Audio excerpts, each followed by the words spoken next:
Okay, purple and master purple belts. By this time next year, you'll be a third or a second class brown belt. So that's a huge accomplishment. So you're gonna need to make sure that you have all the equipment necessary so you're ready to rock.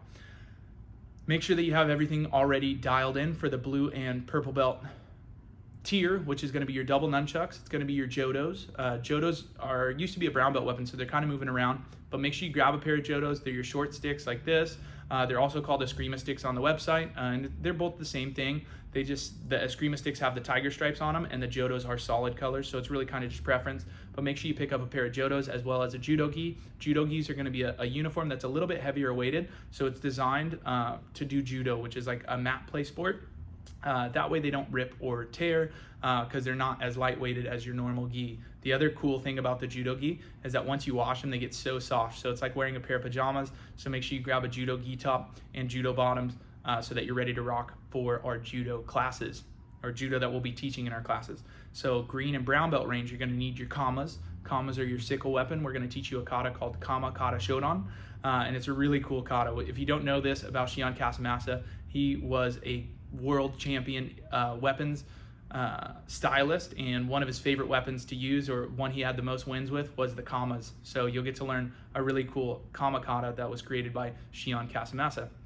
You're also going to need your bokken. Your bokken's your wooden sword. It's going to be a little bit heavier than your sword. It's just a training sword. That way, when you pick up your regular sword, you'll be really fast and accurate with it, and it's going to feel a little bit lighter. When you're a brown belt, you're able to use the sword. You've earned the right to use the sword. But if you're using a sword and you're not wearing a hakama, then you're not a martial artist. This is a very big tradition, and you won't see any martial artist anywhere on the globe using a samurai sword without a hakama. So make sure you pick up the hakama.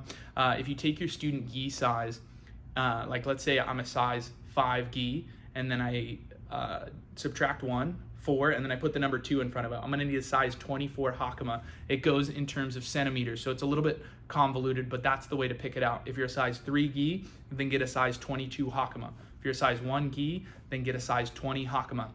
And usually that should work out. If you need to swap out the hakama because it doesn't fit or it's the wrong size, then just bring it back to the studio and we'll help you, and we'll swap it out to get you ready for success.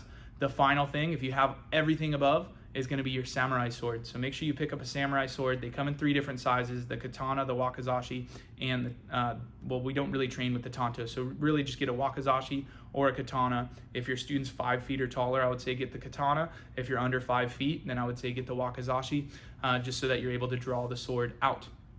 So the samurai sword is going to be the final thing that you need to test for black belt. So it's really exciting that you're going to start to learn the samurai sword. Make sure that you have all the associated gear so that you're ready to rock, and you have all the stuff so that you can be ready for the success in class.